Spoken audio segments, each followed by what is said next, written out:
আজকে যদি সত্যিকার ভাবে সিটি কর্পোরেশনের নির্বাচন হতো, অর্থাৎ আপনাদের ভোটে, মানুষের ভোটে যদি ওয়ার্ড কমিশনার নির্বাচিত হতো, মানুষের ভোটে যদি ঢাকা দক্ষিণের মেয়র নির্বাচিত হতো, তাহলে কি ইশরাকের সেখানে যাওয়ার প্রয়োজন হতো?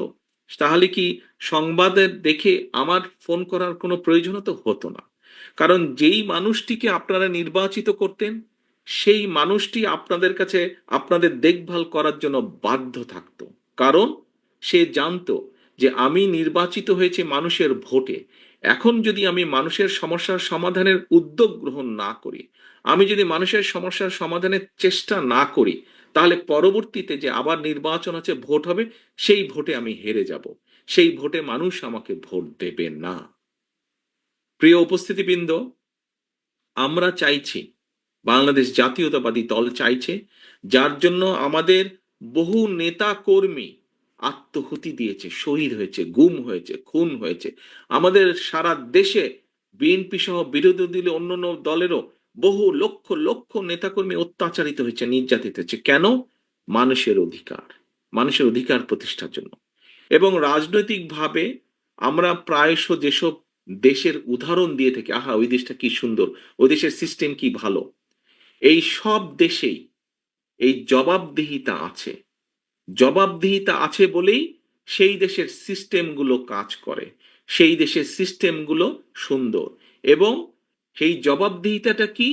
জবাবদিহিতাটা হচ্ছে নির্বাচন। জবাবদিহিতাটা হচ্ছে নির্বাচন।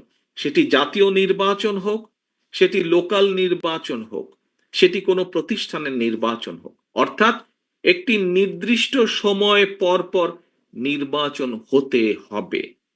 এবং নির্বাচন সেই সকল দেশে, যে সকল দেশকে আমরা উদাহরণ হিসাবে বলি, আহা ওই দেশটা এত সুন্দর, ওই দেশের সিস্টেম এত ভালো, সেই সকল দেশে নির্দিষ্ট সময় পর পর নির্বাচন হয়। এবং নির্বাচন হয় বলেই ওই দেশের যারা জনপ্রতিনিধি হয়, সেটি কাউন্সিল, ওয়ার্ডের কাউন্সিলর হোক, সেটি ইউনিয়ন পরিষদের মেম্বার চেয়ারম্যানই হোক না কেন, সেটি উপজেলা চেয়ারম্যানই হোক না কেন, সেই দেশের প্রেক্ষাপট অনুযায়ী সেটি সংসদ সদস্যই হোক না কেন, সবাই একদম সোজা থাকে পাবলিকের সামনে। কারণ জানে যে 5 বছর বা 4 বছর পরে তাকে আবার নির্বাচনের জন্য মানুষের সামনে দাঁড়াতে হবে। কাজে তার যেই দায়িত্ব, সে যে সকল কথা বলে মানুষের ভোট নিয়েছে, সেই কাজগুলো সে বাস্তবায়নের চেষ্টা করে।